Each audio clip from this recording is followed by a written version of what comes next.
1995, 37-year-old Jeannie Hesselschwert was living with her fiancé, Mike Monahan, in Arlington, Massachusetts. The couple had been together for 10 years, and their families said they really loved each other and they were a great couple. In July of that year, Jeannie and Mike left for a planned trip to Yosemite National Park in California to go backpacking and sightseeing. On July 9th, the couple arrived at Yosemite and they entered via this road that was only open during the summer. So as such, it was totally desolate and they were the only ones in this road. And they had about a 2.5 hour drive until they reached the spot they were going to actually stop at. So they had the scenic drive up the road, and about 2 hours into this drive, there was this turnout on the side of the road where a couple of other tourists were standing and sightseeing, and Jeannie and Mike decided they wanted to pull over and get out and stretch their legs. So they pulled over in the turnout, and when they got out, Mike said he wanted to walk down the trail a little ways to this area that apparently was good for bird watching.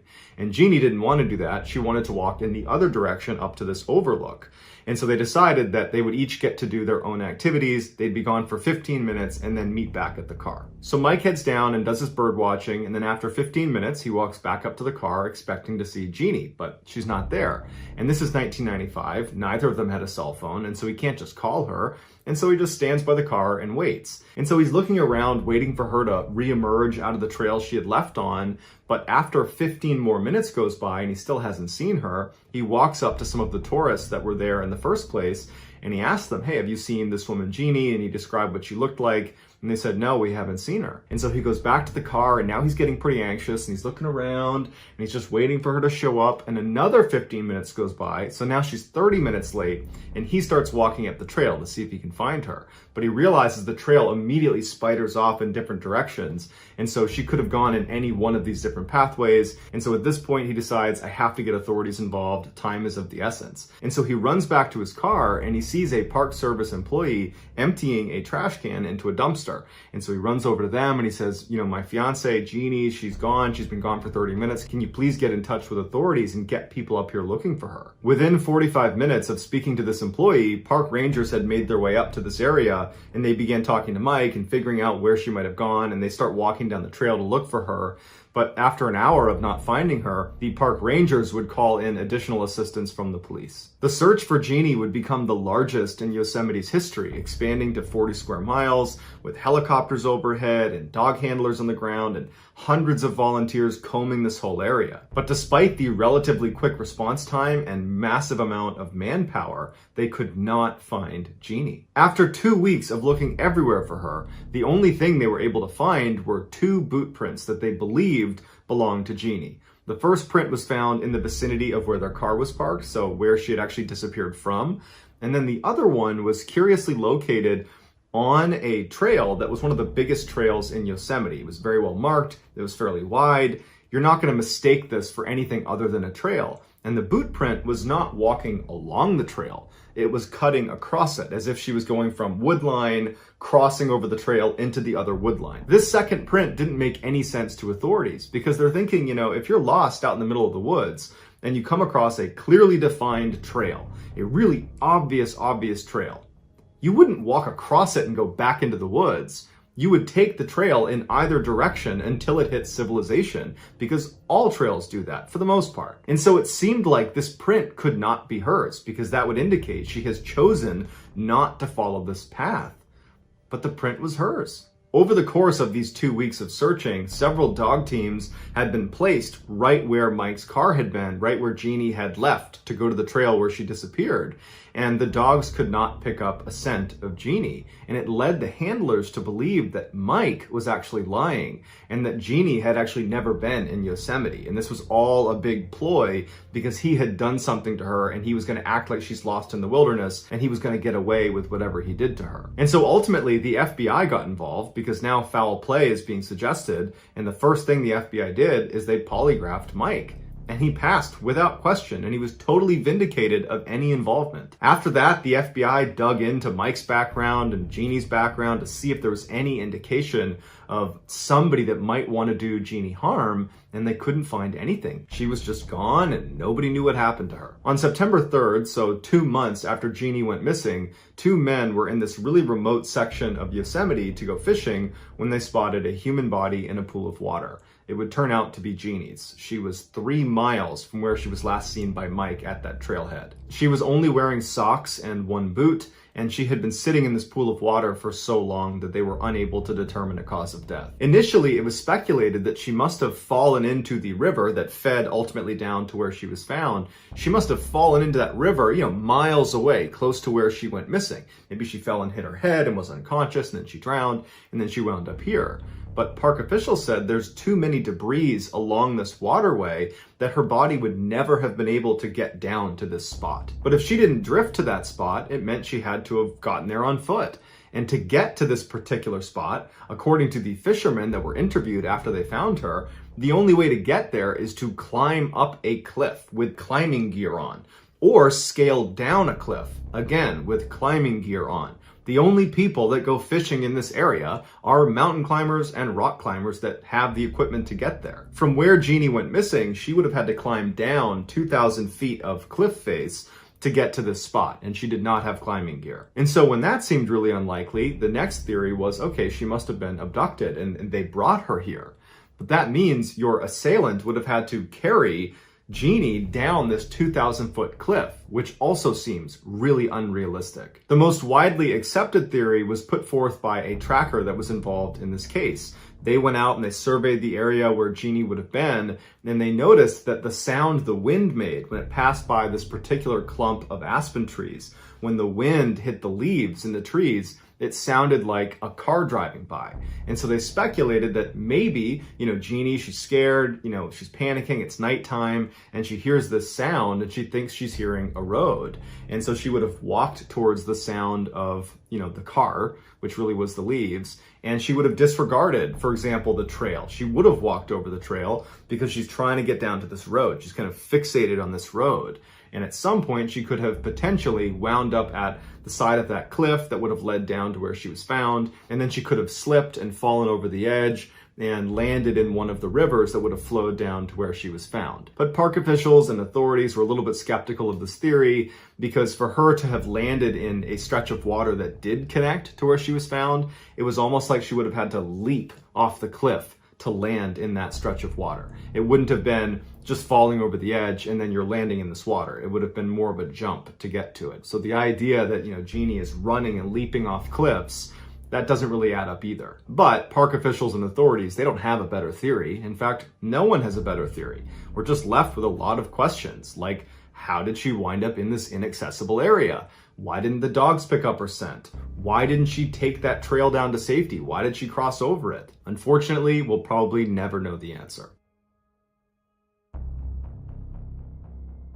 On September 19th, 2013, 69-year-old retired middle school teacher Amy Linkert and her friend, 63-year-old Joe Blakesley, who was a physician, headed off to the Craters on the Moon Park in Idaho. This park is actually a dormant volcano. It's not extinct. It's going to be active again, probably in the next 1,000 years. But for now, it's this beautiful park that is known for these crazy lava fields that look otherworldly. Barely any vegetation can grow on them, and there's just a strip of pavement they've kind of weaved through these massive jagged lava fields. And then you have all these big mounds that are the actual volcanoes. Another feature of this park are all the lava tubes underground.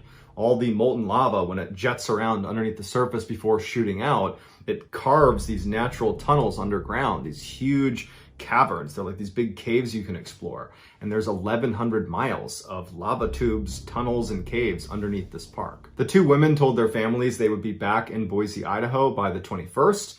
But when the 21st came and they were not home, their families were suspicious. They tried calling them, they didn't pick up. And for the next 36 hours, they just kept trying to call them and, called around to see if anybody else knew where they were. And then finally, on the morning of the 23rd, when no one knew where they were, they reached out to the authorities. The formal search for these two women began on the 24th, so 5 days after they had initially left for this trip.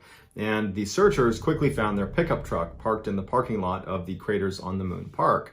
And in their truck were their two dogs who were alive, they were okay, and in the front seat were their purses and their cell phones. But there was no sign of Amy or Joe. This was obviously a bad sign, and so the search was really kicked into high gear to see if they could find these women before it was too late. But unfortunately, within 24 hours of finding the truck, they would find Amy's body. And her body was located way off of the main trail. She was in an area that the park superintendent described as incredibly rugged and inaccessible. Now, at this park, there is a strip of cement that weaves through this really dangerous lava field. And if you were on this strip of cement, you wouldn't be thinking about walking onto the lava field. Not only would you need to navigate all these massive mounds of jagged, cooled lava, there's all these cracks in the ground that you could fall through and just plummet to your death. So no one's about to start walking off the trail, especially not two older women that went here just to have a casual stroll through the park. They were not there for some grand adventure. They were not athletic distance hikers. It made no sense that Amy would be so far off the trail in an area that was so dangerous and so clearly off limits. When the families were notified that Amy had been found and they were still looking for Joe, the detail that the family keyed in on was the idea that these two women left their dogs in the truck. That was something so unbelievably uncharacteristic of either of them. They adored those two dogs. They would never, ever abandon them like that. In fact, because of that detail, the families jumped to this has to be foul play because they never would have done that. They wouldn't have abandoned these precious dogs. The search for Joe would continue. They basically shifted the entire effort to center over Amy where she was found and work in circles out from there to see if they could find her. They had helicopters flying overhead. They had mining experts walking through all the lava tubes below, and they couldn't find her. Finally, on October 23rd, so 28 days after Amy was found, Joe's body was discovered as well, and she was lying 1 mile away from where Amy had been found in a similarly inaccessible part of the park that would have required significant climbing over jagged, cooled lava fields and all these cracks in the ground she would have had to navigate to reach where she was. And even more strangely is the area where she was found had been searched extensively by air with helicopter pilots flying overhead, and by cadaver sniffing dogs that had been in that area and they had not picked up her scent. So either the helicopter pilots and the cadaver sniffing dogs were just wrong or missed something, or Joe had not been there the whole time. A cause of death has not been determined for either of the two women. However, what was released is neither of them appeared to have suffered an incapacitating injury, meaning they weren't struck down where they were. They were traveling and ultimately stopped where they were. It seems highly unlikely that these two women abandoned their two dogs and left their cell phones in the car and then wandered way off the trail and separated from each other, all without supplies. But even if they had done that, even if they had, separated and left the trail, where they ultimately reached seems like an area they would not have been able to get to without assistance. And since they were separated, they weren't able to help each other get where they were. So although authorities have ruled out foul play, this was deemed an accident, it does seem like if there was ever a place to commit an attack, it would be this particular park, because underneath the park is 1,100 miles of lava tubes that connect to each other and weave all through the park. And there's hundreds of caves, many of which have not been found or explored, that it would be pretty straightforward to attack someone and then go underground and not be found. Certainly makes you wonder who or what could be hiding underground in those lava tubes. On March 7th, 1975, 21-year-old Mark Hansen, along with two of his friends from college, Ben Fish and John Chidester, arrived at a parking lot on the eastern side of the Appalachian Trail. All three of the young men were in incredible physical shape and were excited to spend their spring break challenging themselves on some of the trail's most rigorous hikes. The day before they were supposed to go, they almost canceled the trip because there was this terrible weather system that was coming over the trail. And they were thinking, it's going to be dangerous. It's not such a good idea. And then they started talking some more and they were like, well, we're already going to, challenge ourselves. It would be even more challenging to hike these really difficult trails with the inclusion of bad weather. So this is another way to, test our abilities. And so they kind of got pumped up at the idea of hiking the Appalachian Trail in terrible weather. So the guys arrive in the parking lot, the windshield wipers are furiously working to keep the pouring rain off. They hop out and they're getting soaked by the rain. They put on their ponchos, they grab their heavy packs, and they make their way over to the trail. Their plan was to move west along the trail until they hit the Tri-Corner Shelter, where they would spend their first night. The Tri-Corner Shelter is one of the many shelters along the Appalachian Trail. They are open to the public. There's no heating or electricity, but it provides shelter from the storm. You can go in there and, get in a sleeping bag and you'll be fine. But to get to the Tri-Corner shelter, they would need to hike 16 miles, almost completely uphill, walking right into the wind, and it's raining on them, and it's supposed to snow later on. So it's just a treacherous first day. But they take off, they start walking up this trail, and after a couple of miles, John says, you know what, guys, this is awful. I think we should probably turn around. I think we've underestimated how bad this is going to be. Let's go back to the car and we'll do this another time. But Mark and Ben were like, oh no, we are committed. We are doing this. We are not turning around. And John's like, you know what, suit yourself. I'm not going to do that. And he turned around and he left, and he went back to the car, and he would pick them up when they were done. After John turned around, Mark and Ben, they felt good. They felt tough. They're going to stick this hike out. And so they take off again, and Ben's in the lead, and Ben seems to be handling the poor weather and difficult hike and heavy pack a lot better than Mark is. In fact, over the next several hours, Mark would drift farther and farther back, and Ben would need to wait for him, and Mark would be hunched over, really just struggling with this hike. And then at some point, Mark yells to him and says, I gotta take my pack off. I can't carry this much weight up this hill until we get to the shelter. I'm not gonna make it to the shelter. And Ben would say to him, if we don't get to the shelter for some reason, you're going to be stranded out here in this storm without any warm clothes, without your sleeping bag, without your tent, without your food, without your water. It's way too dangerous. You have to keep your pack on. And so finally, Mark is convinced, and he's like, oh, all right, puts his pack back on, and they continue moving. About an hour later, at 7 p.m., they had reached the section of the trail where they knew they were getting close-ish to the Tri-Corner shelter. They were certainly well beyond the halfway point. But it was dark out, the temperature had dropped significantly. At this point, Ben is basically Mark's cheerleader, kind of egging him on to keep moving, and Mark's kind of staggering along this trail, and Ben and Mark are just hoping that shelter just appears at some point here because they don't know how much farther they can go. Another hour and a half goes by. They still haven't made it to the shelter. Mark is groaning. He can barely move. It's pitch black. The rain has now completely shifted over to snow, and it is just dumping snow on them. And Ben is concerned that, somehow did we take a wrong turn, even though they were on a really well-marked trail, and he knew they hadn't. He figured they must be so close at this point. And it was around this time that Mark yells out to Ben, I'm done. I can't go any farther. And he sits down right in the middle of the trail. He's sitting down with his pack, and he's just laying there, and Ben is like, come on, we're so close. You can't sit down now. And Mark's like, I'm not moving. I can't do any more. I'm gonna sleep right here. Ben knows this is a bad idea. I mean, they did have warm clothes and sleeping bags, and they probably would be just fine sleeping out in the middle of the trail, but it just seemed so unnecessarily risky when there's probably a shelter maybe a couple hundred meters away, and he would turn out to be right. And so he decides he's going to walk ahead on the trail, and he's going to see if the shelter's there, but he only went about 100 meters. He was within maybe 100 meters of the actual shelter, but he never saw it. And so after going ahead and feeling like, man, I don't want to drag Mark any farther, if there's no shelter ahead, for all we know, we took a wrong turn. And so he turns back around, and he goes back near Mark, not next to him, but close enough to him that he can see him. And he sits down on the trail too. He gets his sleeping bag out, he crawls inside, and he falls asleep. That night, Ben would have this vivid, horrible nightmare where he heard Mark screaming for help, yelling for Ben to come save him as he's being dragged off the trail into the forest. And it scared him so much that Ben woke up and he looks down the trail to where Mark is, and he can see Mark's backpack is sitting right on the trail.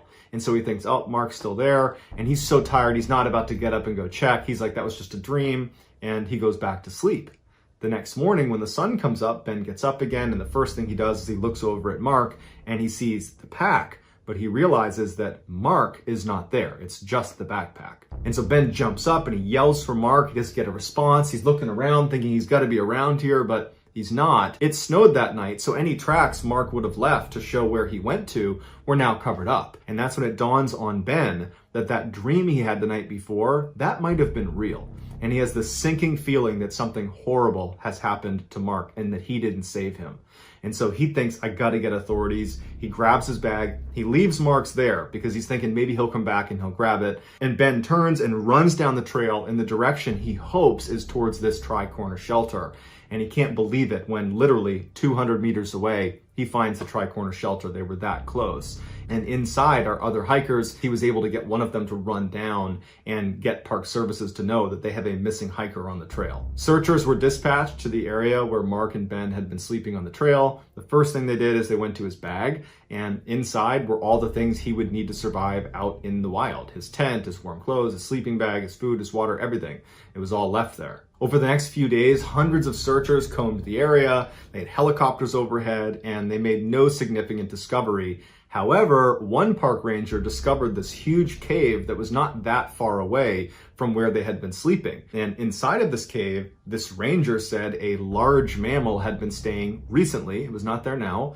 And there was all these animal bones inside the cave. So it was obviously a predator of some kind. And so there was speculation that between this cave that probably held, a bear or something like that, and Ben's dream that probably was reality of Mark being pulled off the trail screaming for help, that maybe Mark was attacked by some animal that dragged him away. On the 9th day of the search, Mark's body was found. It was located 3 miles down the hill from where he and Ben had been sleeping up on that trail. Mark was positioned up against a tree. His jacket was open, his gloves were off, and his boots were off, and they were placed right next to him. An autopsy concluded he must have died within 24 to 36 hours of leaving that trail. So there's lots of questions with this one, namely, why did Mark, in the middle of the night, get up, not tell Ben where he was going, and then leave the trail and walk 3 miles away? The trail they were on was very well worn, that even at night in a snowstorm, it would be very obvious if you were on the trail or if you were off the trail. If you look at this picture, this is a section of the trail they were on. This is not the literal place they were at, but this is a good representation. As you can clearly see, there is a trail that runs down the middle, and then there is the forest to the side of that trail. That if you were to leave the trail, you'd be bumping into trees left and right. It would be very obvious you were off the trail. So Mark had to have known he was leaving the trail. But even if Mark had a great reason for wanting to leave the trail, just hours earlier, he couldn't even stand. That's why they were even laying on the trail to begin with, because he couldn't go any farther. So the idea that he can just jump up in the middle of the night and navigate this really difficult terrain for 3 miles in total darkness in the snow, that doesn't make sense either. And then you have Ben's dream, where he hears Mark screaming for help, and he's yelling for Ben to come save him as he's getting dragged off the trail. There's a good chance what Ben was hearing and seeing in his dream was actually playing out just several feet away from him down the trail. So David Paulides and the other people involved in this search, they all believe the key to understanding what happened to Mark is what caused him to scream for help, and potentially what pulled him off the trail and dragged him 3 miles away. If you enjoyed today's video and you haven't done this already, please befriend the like button, and when they give you their phone for you to enter your number in, go ahead and Venmo yourself $1,000 and then give them their phone back.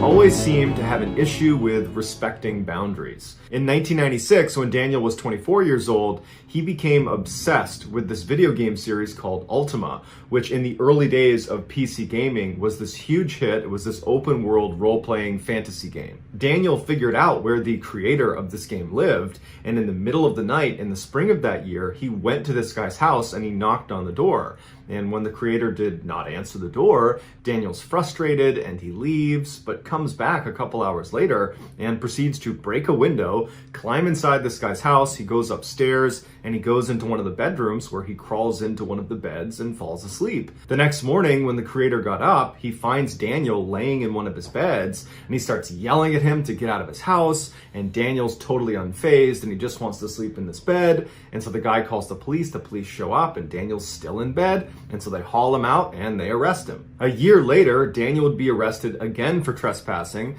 this time in Orlando, Florida at SeaWorld, where Daniel had, after hours, snuck into the manatee exhibit and was swimming around with the manatees because apparently he wanted to play with them. But despite his criminal history, Daniel was far from a hardened criminal. In fact, many people that knew him described him as a very gentle, pot-smoking hippie who just adored animals. In 1999, when Daniel was 27, he joined a small religious community of people that practiced Hare Krishna, which is a branch of Hinduism.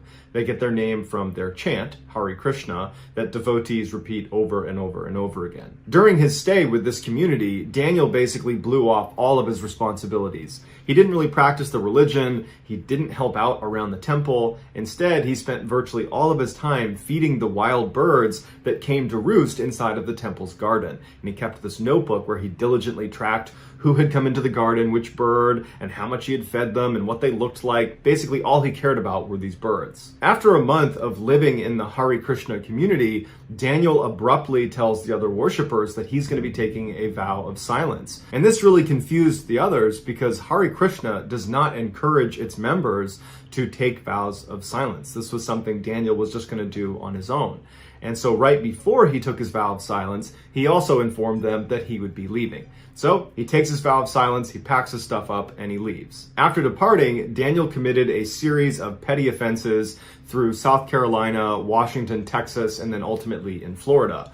One of his offenses in Florida was stealing a candy bar at a 7-Eleven. And in court, because of his vow of silence that he was still living up to, he had to write on a piece of paper that he denied the charge. But ultimately, he was sent to jail for 3 days. After his stint in this Florida jail, Daniel gets out and he decides he wants to go back to Orlando, Florida, and go to the SeaWorld where he had previously jumped into the manatee exhibit. And so he was going to go and presumably check out the manatees as well as some other animals. When he got to the park, he made his way over to the killer whale demonstration where some trainers were going to be swimming around in this enclosure with these massive killer whales. And witnesses said they remember seeing Daniel in the stands watching the show being just totally transfixed and open-mouthed and fascinated with what he was looking at. But apparently Daniel's biggest reaction to any part in the show was when the trainers brought out Tilikum, the biggest killer whale ever held in captivity, measuring over 22 feet long and weighing over 12,000 pounds. Daniel was just totally taken with Tilikum. So that night, after the park shut down and everyone went home, Daniel came back, now wearing a bathing suit. He hops the fence and he sneaks back into SeaWorld the same way he did a couple years earlier when he snuck into the manatee exhibit.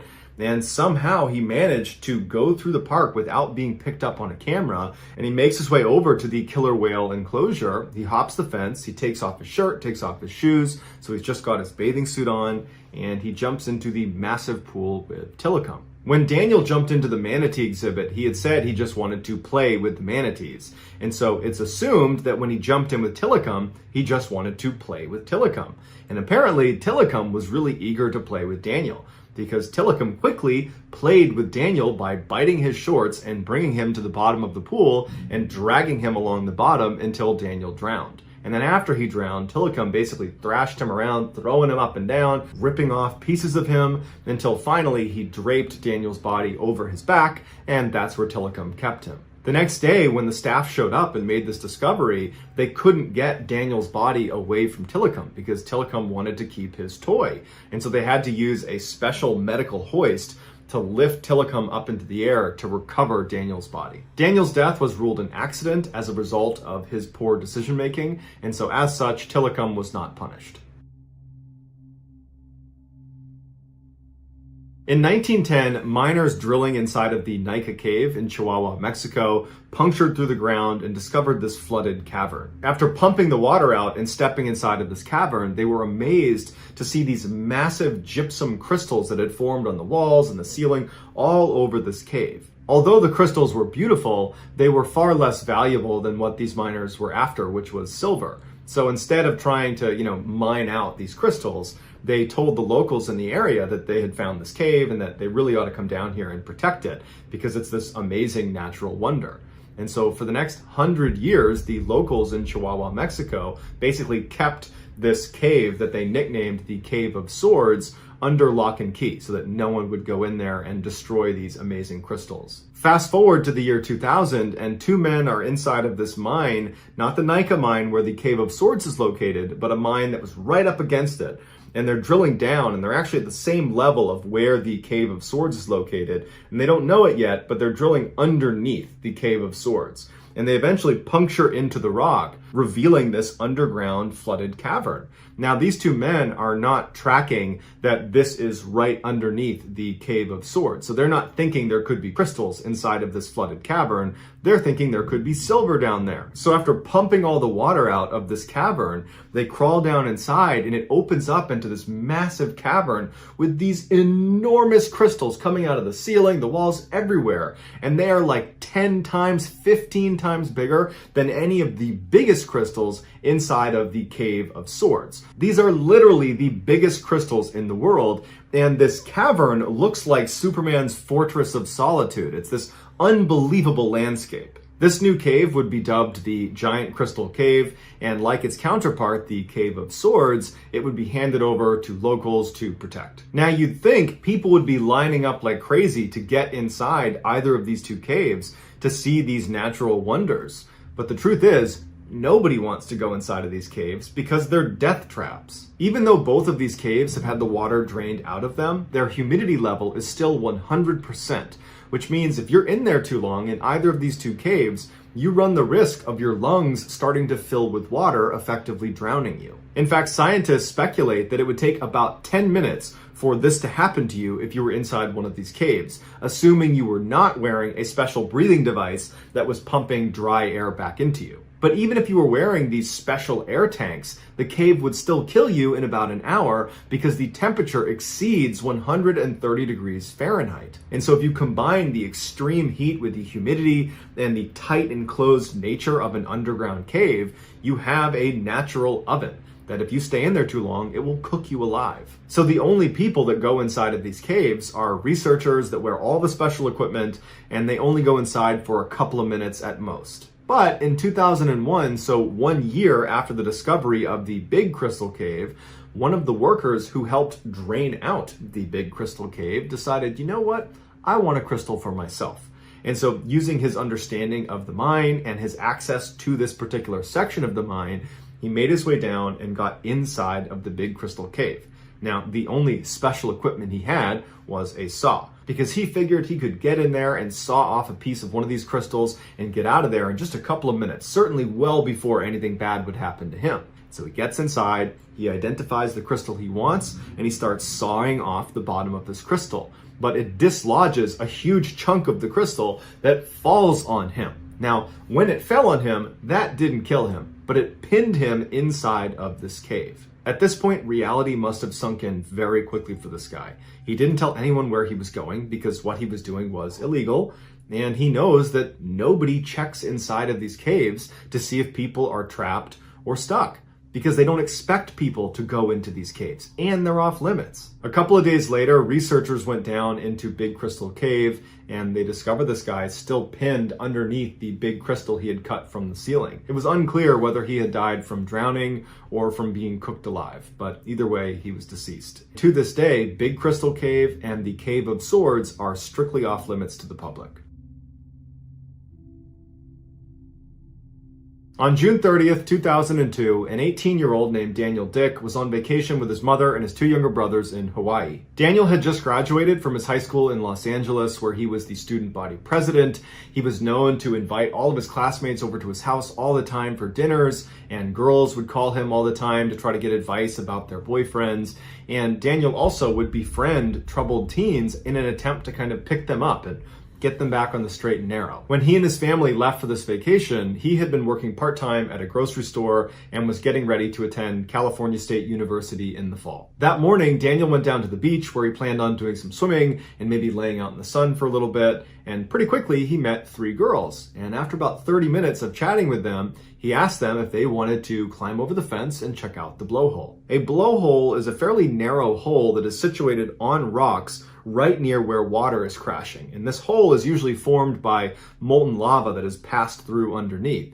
And what happens is this hole is connected to a tunnel that feeds down and out into the water. So when the waves come in, they go through this tunnel and they get rocketed up this little opening, causing a massive geyser of water. Now, if you don't go near the blowhole, it's not dangerous at all. It's just a very cool natural phenomenon. The beach that Daniel and these girls were on was situated right near an infamously dangerous blowhole called the Halona blowhole. The reason it was so dangerous is because the water it connected to through that tunnel was some of the most violent in all of Hawaii. So when those waves came barreling through the tunnel, it would shoot 30 plus feet in the air. And so to make sure everybody understood you're only allowed to watch the blowhole from a distance, they actually put up a fence all the way around it and put up signs saying, "Do not go any closer." To give you a sense of how powerful the water was that was churning through this tunnel, if you were standing on the other side of the fence watching the blowhole from a safe distance, you could feel the ground shaking as the waves would rumble through the tunnel and then explode out of the blowhole. According to Daniel's family and friends, he was not a reckless person, he was just a very adventurous person.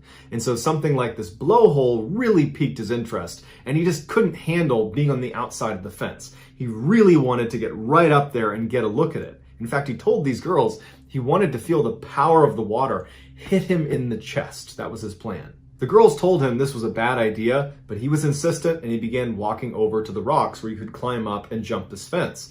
The girls went with him, but they stopped short of the fence. As Daniel made his way over to the rocks, he passed by a couple that was laying on the beach. He waved to them, he climbed up the rocks, he climbed over the fence, and he made his way over to the blowhole. And he timed it to where a wave had just come in and shot a geyser up, and then as soon as the water went down and there was a break, he walked over the edge of this hole that was not very far across, and he kind of arched himself over it so his chest was hovering right over where the water was going to come up. And initially a wave came through and the water shot up and it hit him in the chest and it kind of staggered him back for a minute. And at this point, the three girls and the couple that he had passed are now yelling for him to get away from the blowhole, that it's way too dangerous.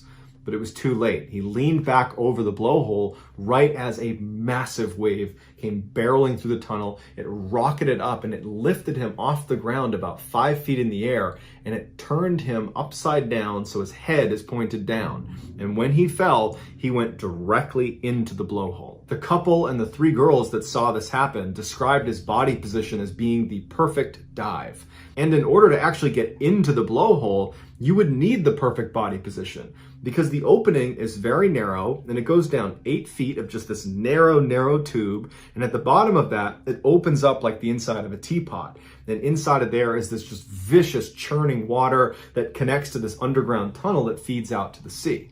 And so when Daniel went head first down, his momentum, along with his perfect body position, forced himself down through that hole into that section that's kind of like the inside of a teapot. And once you're inside, there's no way to go back up again. The opening is too tight, and there's nothing to hold on to. You wouldn't have the ability to force yourself up through that hole again. So the only way out is through the underground tunnel that leads out to the sea. But there are constantly waves pounding their way up this tunnel into the section where Daniel had fallen into. And so realistically, anybody that tries to swim through this fairly long underground tunnel is only going to get so far before a wave forces them back or traps them in some way in this underground tunnel. As soon as Daniel went into the blowhole, the couple and the three girls immediately climbed up the rocks, hopped over the fence, and began looking into the tunnel, yelling for Daniel. And as they're sitting there yelling for him and yelling for people on the beach to call 911, they would feel the ground start to shake as another wave would come through the tunnel and erupt through the blowhole. And they know every time that happened, Daniel, if he was alive, he was completely submerged in water for 30 seconds or so every iteration that this blowhole erupted. By the time the police showed up, Daniel has been trapped inside of this blowhole for some time, and no one's heard him, no one's seen him, and so it's starting to look pretty grim. And the police would say it's nearly impossible for anybody to survive being inside of this blowhole, especially at high tide, which is when he went in. In fact, the police would say, we can't even send divers in there until low tide, because if we send someone in now, they're gonna get killed inside of this blowhole. It's too violent inside of there. And so the best they could do was put a weighted line into the blowhole anchored on the outside, so that if by some miracle Daniel was still alive, he'd be able to grab this line and pull himself up. He probably would not be able to pull himself through the hole to safety, but at least he could keep himself out of the water until rescuers could get there the next day at low tide. But when low tide came the next day and divers went out to the water, they discovered Daniel's body. It was floating near the area where water actually gets sucked into the tunnel and out through the blowhole. During low tide, he must have been pulled back out through the tunnel out to sea. It's unclear how long Daniel was alive once he landed inside of the blowhole, or whether he ever attempted to actually swim through that tunnel out to sea, but at some point he did drown. Daniel's mother petitioned to have a metal grate put over the blowhole so that nobody else would fall in and meet the same fate as her son. But this proposal was met with criticism from the locals, who said the problem was not the blowhole. The problem was people not respecting the power of nature. And so while a fence still surrounds Halona Blowhole, telling people to stay back, the entrance to the blowhole is still uncovered. If you enjoyed today's video and you haven't done this already, please sneak into the like button's house and open their cereal. But when you open the bag, make sure you tear down the side of the bag, not along the intended seams at the top.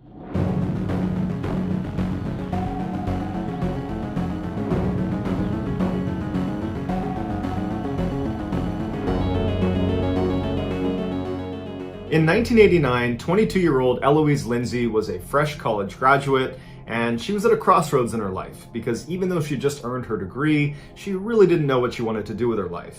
And because she was an experienced backpacker, she thought a good way to, kind of get her life together would be to go on a sort of retreat, go out into the woods, go out into nature, and kind of find herself. So she had planned this very detailed 43.3 mile hike along the Appalachian Trail, starting in South Carolina, where the first 7 days of the hike she would be totally on her own, and then at the 7-day mark she would meet up with a friend at a particular rendezvous point. Her friend would give her resupplies and would be her companion for the rest of the hike. When Eloise told her parents what her plans were, they were not concerned for her safety because she was an experienced backpacker. She had made trips like this before. And so they said, great, we'll see you when you get back.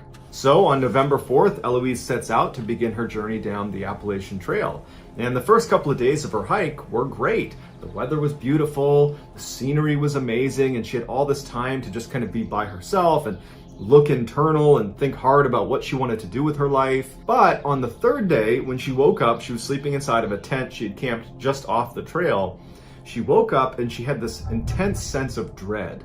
She couldn't really place where it was coming from, but she knew something was wrong, and she's kind of doing inventory of her life, like, what did I forget? Is there something that I'm just not thinking about right now? But she kind of pushes it aside mentally and thinks, okay, you know what? I'm just going to pack up my campsite here and get hiking, and I'm bound to, come up with what it is that's making me feel this way. So she gets out of her tent and she begins packing up her campsite, and she's looking out, kind of scanning the tree line, not because she was looking for anything, but just because she happened to be looking out. And she could have sworn that she saw a man standing, 30, 40 feet away behind a tree. And she kind of did a double take and was staring at him. It's, it's broad daylight, it's the morning, and they're near a trail. So it isn't like unbelievable that there might be someone near her at that very moment. But she kind of did a double take and she looked at them again, and this person was gone. And she stood there for a minute, just kind of looking in the direction of where she had seen this guy, wondering, is my mind playing tricks on me? Did I really see someone there? Why aren't they showing themselves again? If there was someone there, they clearly must have just been looking at me. Why aren't they, poking their heads out again to communicate with me in some way? We're out in the middle of nowhere. We should be talking to each other. But the guy never shows himself again. And so as she's standing there wondering what she should do, she isn't ready to yell out to this person, because there's part of her that's a little bit nervous about yelling out to some stranger in the middle of the woods. But she starts to get this really intense feeling that she's being watched. And it feels an awful lot like the sense of dread she had while she was in the tent. And she's starting to wonder, are my instincts or is my sixth sense picking up that I'm being watched? Like there's some predator out there looking at me right now? And even though she has no way of knowing if that's actually true, she's alone in the middle of the woods. And even though she's experienced, she can't help but feel really vulnerable. And because this guy is just not showing himself again, she feels a little bit threatened. And so she begins to panic and she starts packing up all of her stuff as quickly as she can. And as soon as she can, she takes off down the trail away from that guy she saw in the woods. As she was walking down this trail, she couldn't help but think someone was was right behind her, and she kept turning around to see if this person or whoever it was behind her, and no one was ever there. But this visceral feeling that she was being watched, that sense of dread she had, it just was not going away. And so she started walking faster and faster. Before long, she was running, and she's realizing that she's in a section of the Appalachian Trail that's very remote. She's not near civilization. She's not near her next rendezvous point. And so she's thinking to herself, I need to get off this trail. I need to get to a road. I need to get away from here as soon as I possibly can. And so her options were to continue on this trail for several miles, and it would probably take her until well into the night before she was going to reach civilization.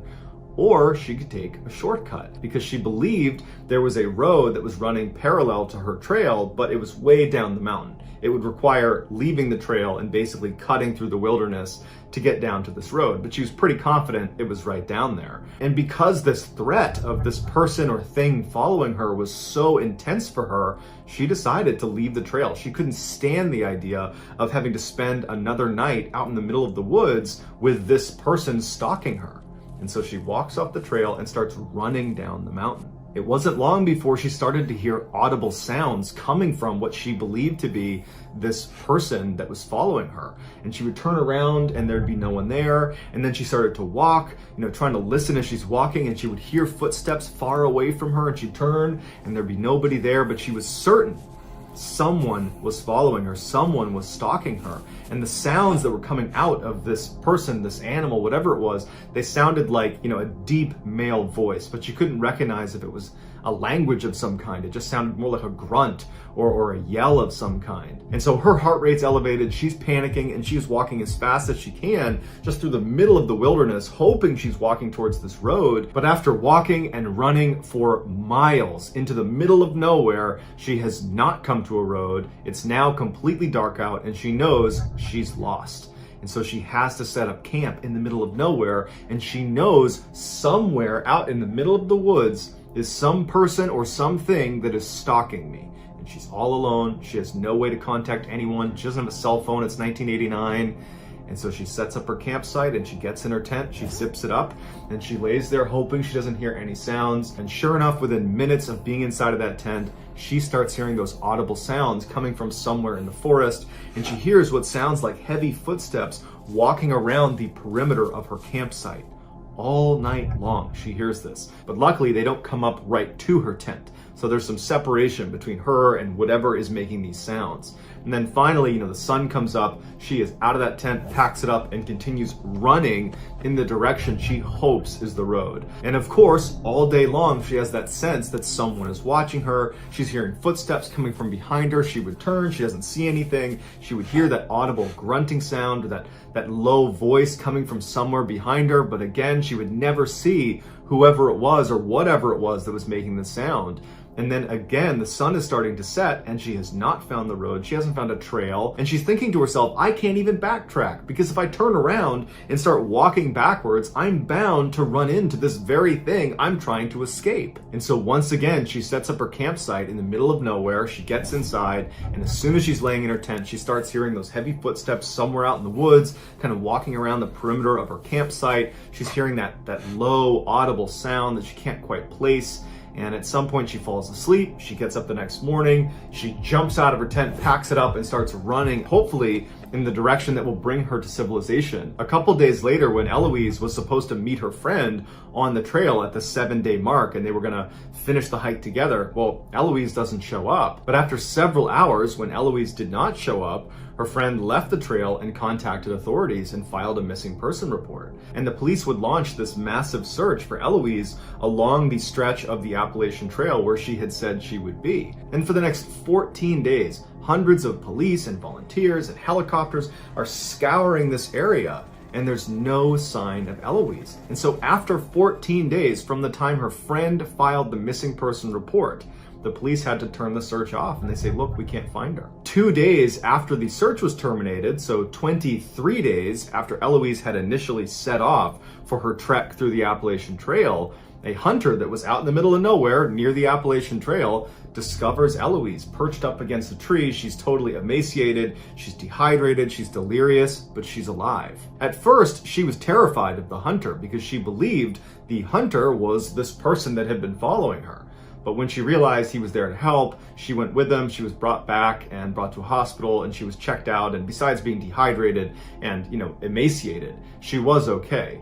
And she would detail in multiple interviews and in her official statement that she had been chased for the past almost 3 weeks in the middle of the woods, and she doesn't know who it was or why they were chasing her. And then interestingly, she said right before she was found, so a couple of days before this hunter finds her, this person, this thing, whatever it was that was following her, got so close to her a couple different times that she was so scared she ditched her backpack that contained all of her life-saving equipment, like her sleeping bag and her tent, and it had some food and water in there. She ditched that so she could be lighter, so she could run faster away from this thing that is chasing her in the woods. So you gotta figure, you gotta be at such a high level of fear that you're prepared to ditch the one thing you really require to survive out in the wilderness, which was her pack full of supplies. And then after she's ditched her pack and she's run for some distance, she's got no supplies, no food, no water, she stumbles across this tree in the middle of nowhere that wedged inside the trunk is a cache of donuts and pound cake. And so she takes the donuts and pound cake, and between that and the stream water she had found,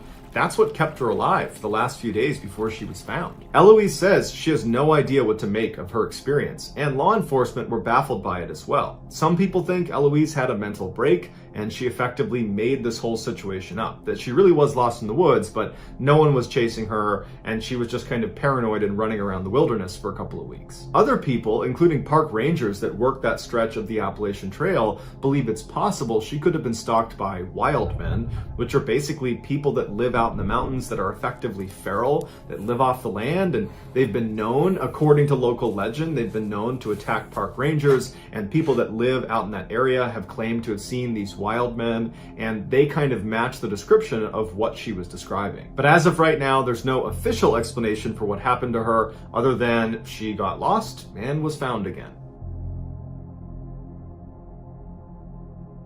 On June 7, 1951, two families from Santa Fe, New Mexico met up at the Santa Fe ski basin to have a picnic together and to enjoy the mountain air. During the summer months when there's no snow on the ground, the Santa Fe ski basin is a very popular location for hikers because the terrain is very rugged, and if you get up to the top of the basin, there's these incredible views overlooking the valley. But on this day, the two families decided they wanted to have a picnic at the base of the basin, basically looking up the mountain. As the parents were setting up the picnic site, the kids started playing together, and that was Larry and Janet McGee, who were brother and sister aged 7 and 5 respectively, and Stephen Cross, who was 3 years old. After they finished setting up their picnic site, they look around and realize the kids are gone, and they're thinking, we just saw them like 2 minutes ago, so they can't have gone very far. And so they start looking around for their kids and they can't find them. They're yelling out for them, and they're starting to get a little bit more worried, and they start branching out farther and farther, and they realize the only other place they could have gone is up into the woods, which are very steep and very rugged. So they're thinking, well, they can't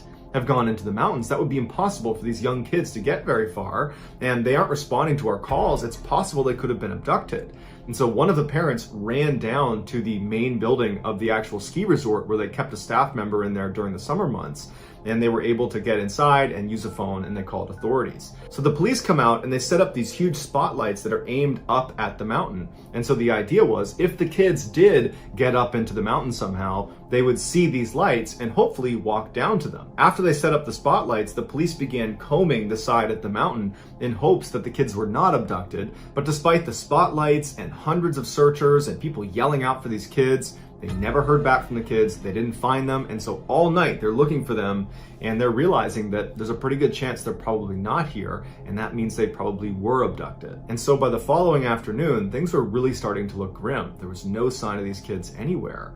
And that's when a searcher who was way outside of the primary search area, they were about 3.5 miles away, thousands of feet up in elevation. They're up there and they're looking around and they're getting ready to leave when they see something out of the corner of their eye that looks like a person. They turn around and one of the kids is poking their head up from behind a log. And the searchers run over to them, and sure enough, the 3 kids were actually inside of this downed log, and they were all okay. As the searchers are picking them up and calling this in, they're thinking to themselves, how in the world did these kids get so far away? Once the children were brought back down to the search headquarters and were reunited with their parents and were checked out by a doctor who said, yep, they're a little dehydrated, but they're okay. After all that was done, the police asked them the question that everybody was thinking, how did you get where you were found?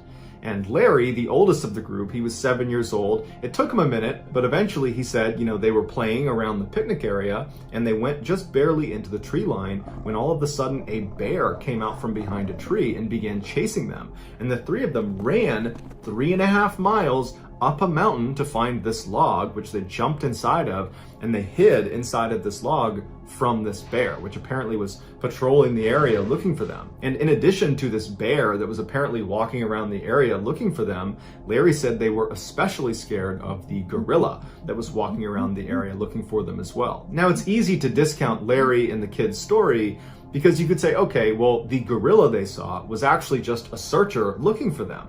Except there was no one in that area looking for the kids near that log until right before they were found. It was kind of like a last-ditch effort to push outside the boundaries of the main search area. It was just kind of a miracle they actually located them. And Larry and the kids were saying this gorilla and this bear were looking for them on the first day and first night they were out there. So there were no searchers out there at that time. As for the bear, there have been bear sightings in the Santa Fe ski basin, although it is fairly rare.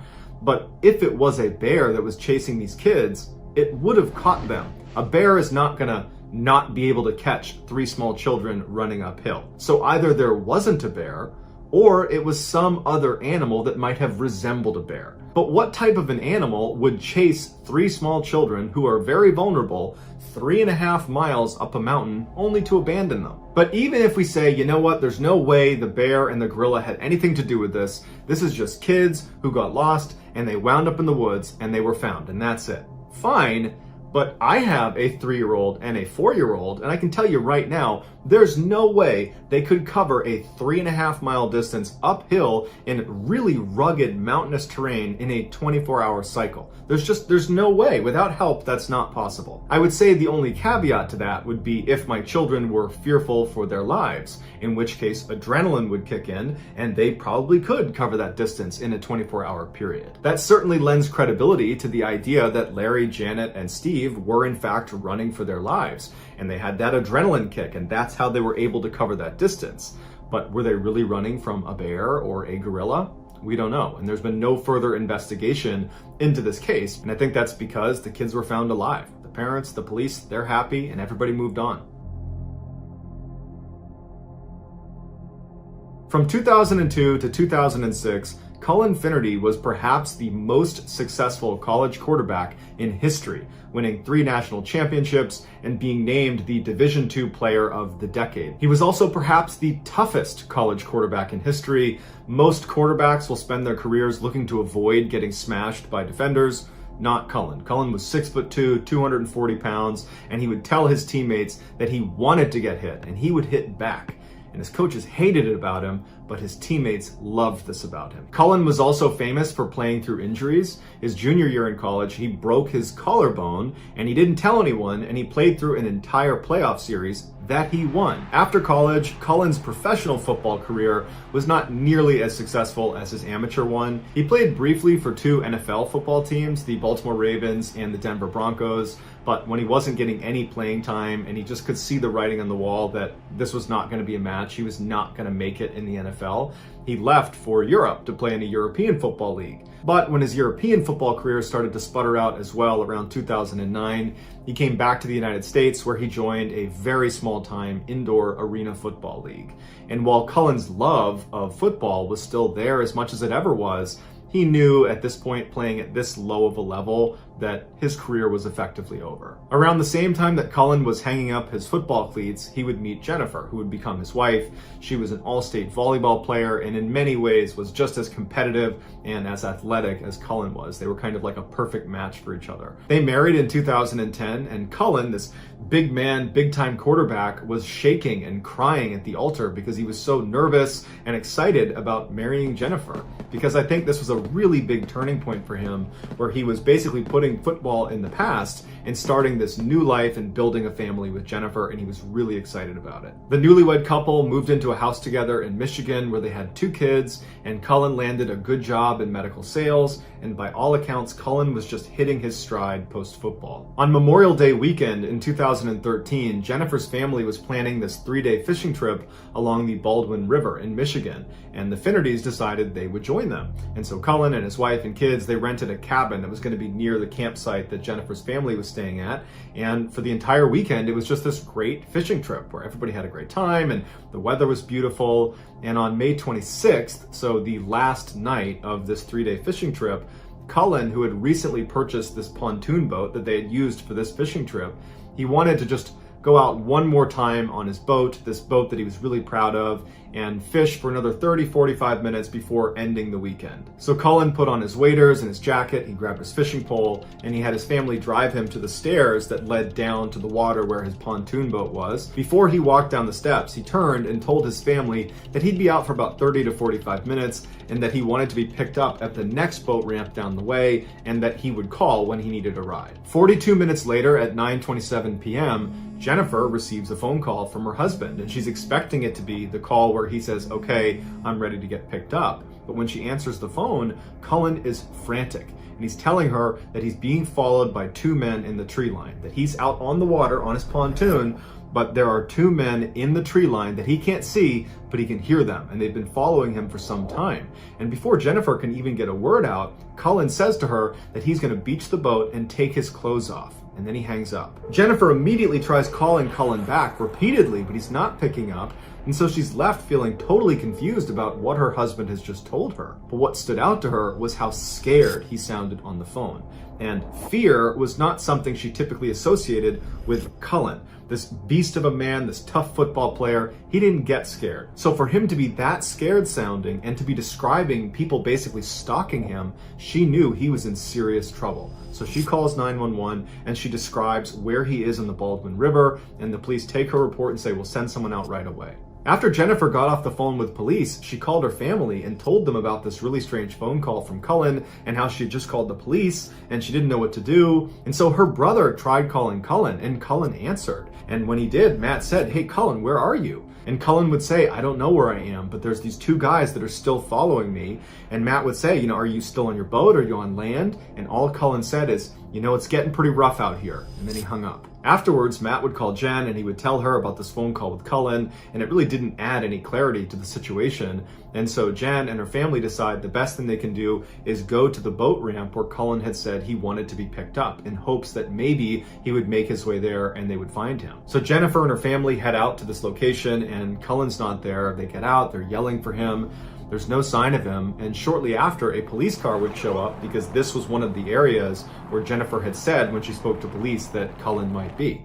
And so the police officer gets out, they take an official statement from Jennifer, and at this point they file an official missing person report. Before the police began looking for Cullen, they reached out to his wireless service provider and they asked them to ping his cell phone from the tower. Any service provider has the ability to roughly triangulate the location of a cell phone based on the last few locations of the phone. The last 4 locations that the service provider pinged for Cullen were up to 4 miles apart from each other, which was bizarre in its own way, because the idea that in a very rugged, rough area in a very short amount of time that Cullen had been moving 4, 5, 6, 7 miles just to get to these different points, that didn't really make sense. But also when they looked at these points on a map, it looked like each of them was either near a paved road, or in order to get to them, you would have had to cross a paved road.